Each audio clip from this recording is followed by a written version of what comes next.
Estamos em mais uma tarde de sábado, momento do nosso encontro na Fraternidade Espírita Canaci, todas as semanas.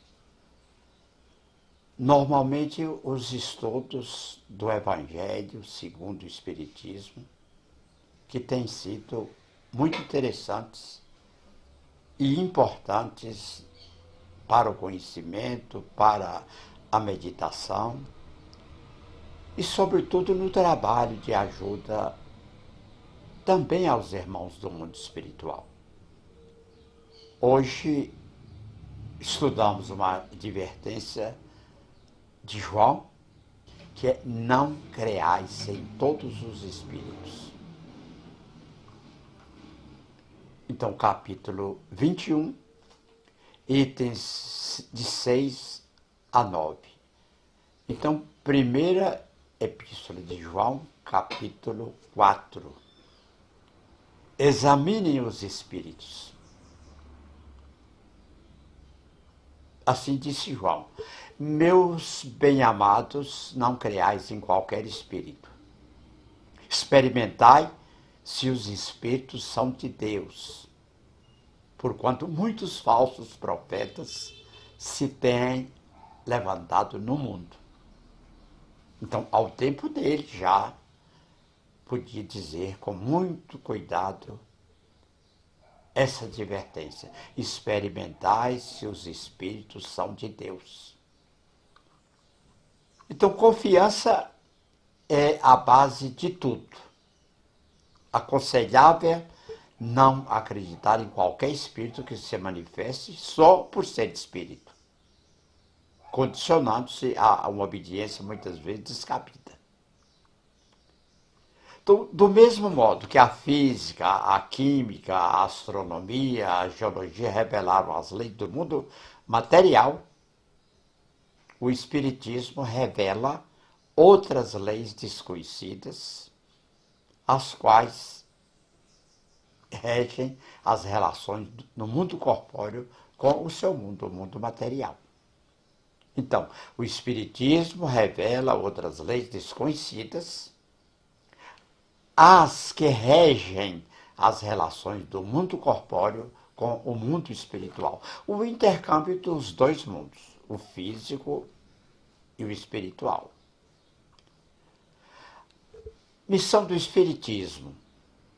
A missão se prova por efeitos morais, o que não é dado a qualquer um produzir.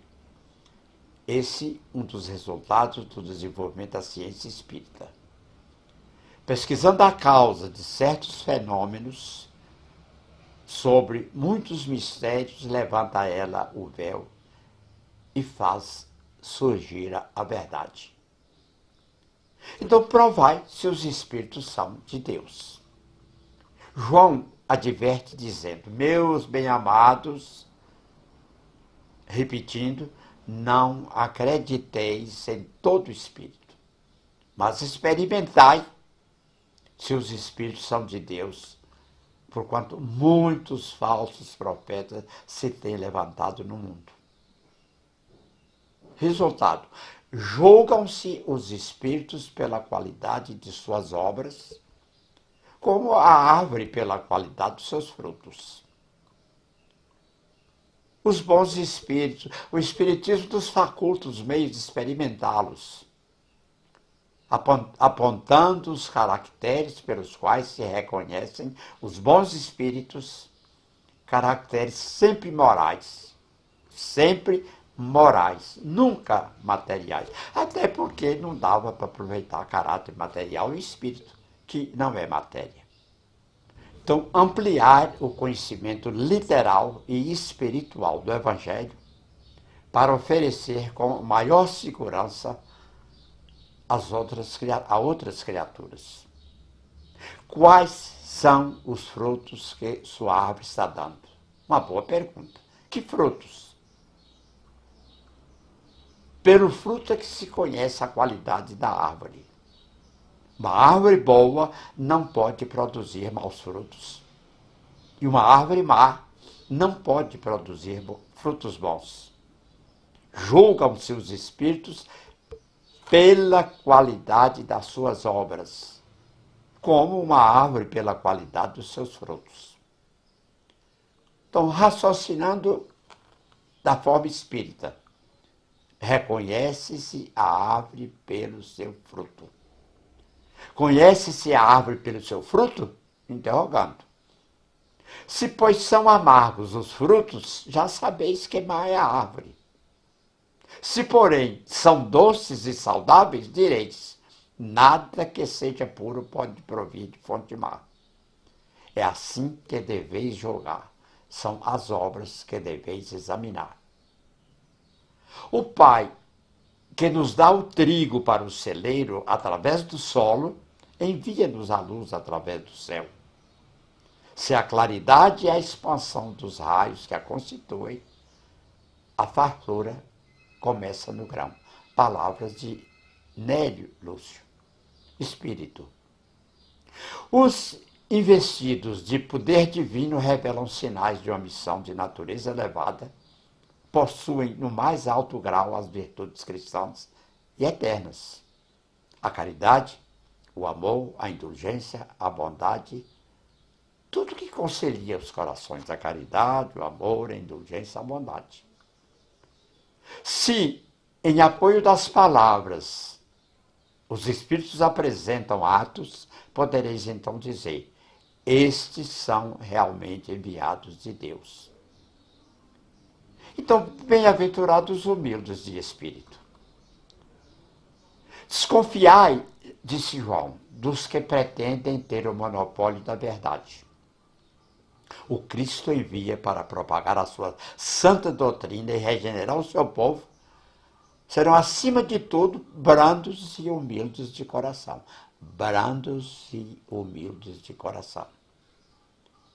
Quais são as eternas leis primordiais da criação?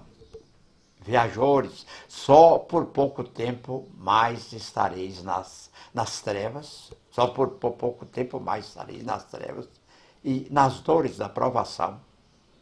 Se abrirdes o vosso coração a essa suave doutrina que vos vem revelar as leis eternas e satisfazer a todas as aspirações da vossa alma acerca do desconhecido.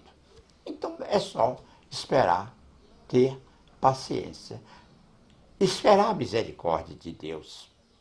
Agora, meus amados, a morte desapareceu, dando lugar ao anjo radioso que conheceis, o anjo do novo encontro e da reunião.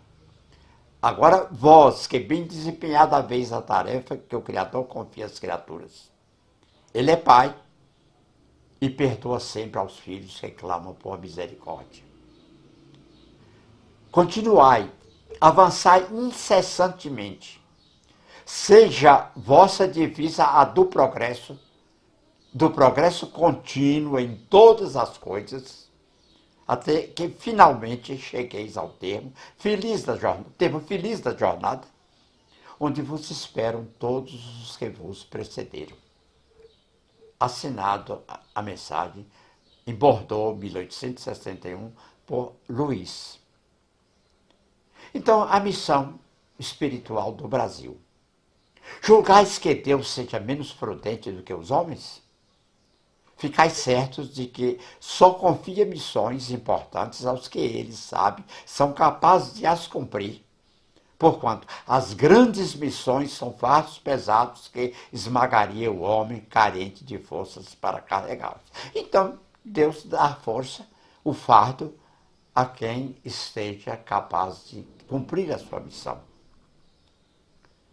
Em todas as coisas, o mestre há de sempre saber mais do que o discípulo, para fazer que a humanidade avance moralmente e intelectualmente. São necessárias pessoas superiores em inteligência e em moralidade.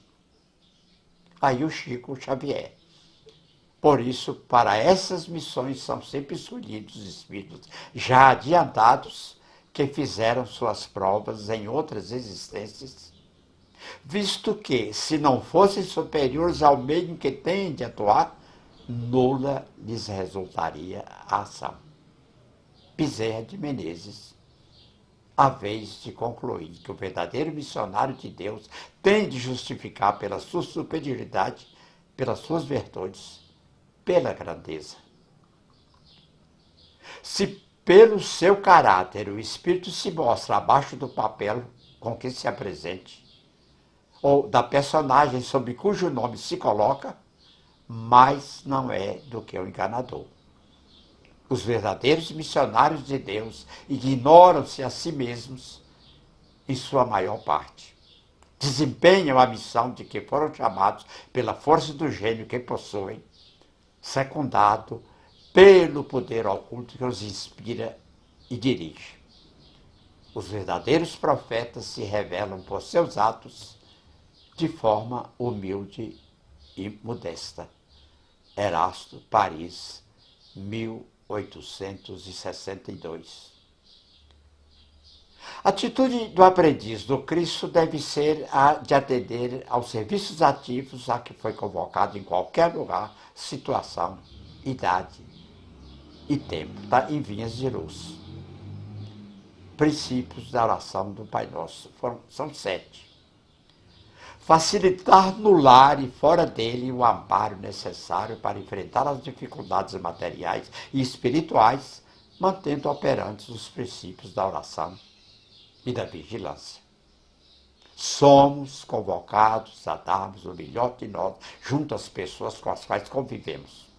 Família, amigos, conhecidos do trabalho, da comunidade, enfim, todos. Então, o melhor de você, o melhor de nós, o meu melhor. Somos convocados a darmos o melhor de nós, seja lá onde estivermos colocados. A profissão, o status, o credo, a raça ou o idioma no qual vivemos, que estamos aqui nessa passagem terrena. Quase terminando. Sobre questão padrão vibratório, que é uma visão espírita. Elevar o padrão vibratório com mais eficiência para a obtenção de um mundo melhor e convivência com os espíritos de maior luz. Então, meus irmãos, a despedida da palestra de hoje, a orientação de João: examinem os espíritos e vejamos se eles são realmente bons. Então, examinemos sempre. É melhor, segundo Kardec, recusar 99 verdades do que aceitar uma única mentira. Boa tarde.